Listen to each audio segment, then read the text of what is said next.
तीनही तालुक्यात MIDC करणे, तीनही तालुक्यातल्या विकासाचा जो अनुशेष आहे, आमदाराच्या दुर्लक्षामुळे जे हाल जो त्रास जनतेला इथं गेल्या 20 वर्षापासून भोगावं लागत आहे, ते सुधारणा करणे आणि एक चांगलं सर्वांना 18 पगड जाती धर्मातील प्रत्येकाला सन्मान देणारं, सगळ्यांच्या सोयीचं, सगळ्यांच्या हक्काचं असं शासन प्रशासन इथल्या लोकांना देणे हे माझं ध्येय.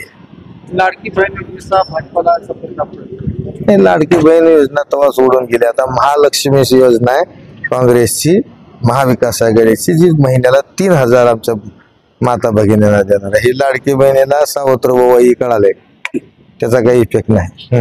निलंगा विधानसभामध्ये बराचसा विकास काम झाला असं म्हणणं आहे.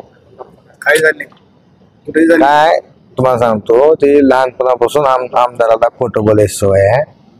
त्यांना ते वाटत सुद्धा नाही, एवढं सवयीचं झालंय की आपण काही खोटं बोलतोय असं सुद्धा त्यांना वाटत नाही. ते सरळ सहज मध्ये बोलतात, त्यांना बिचाऱ्याचा अज्ञान आहे, ते सवयीतून ते तसं बोलतात. नाही, आधी तेलाचा डब्बा 1400 रुपयाला होता, डब्बा 2200 झाला, तिथं गेले.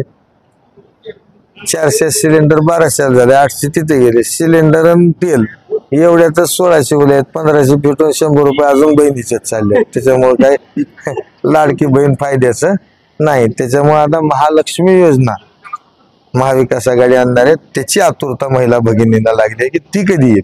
आणि 15 डिसेंबर पर्यंत माझ्या माहितीप्रमाणे पहिला हप्ता पहिल्या महिन्याचे 3000 रुपये महिला भगिनीच्या खात्यात पडणार. त्याच्यामुळे लाडकी बहीण विसरून गेली लोकांनी.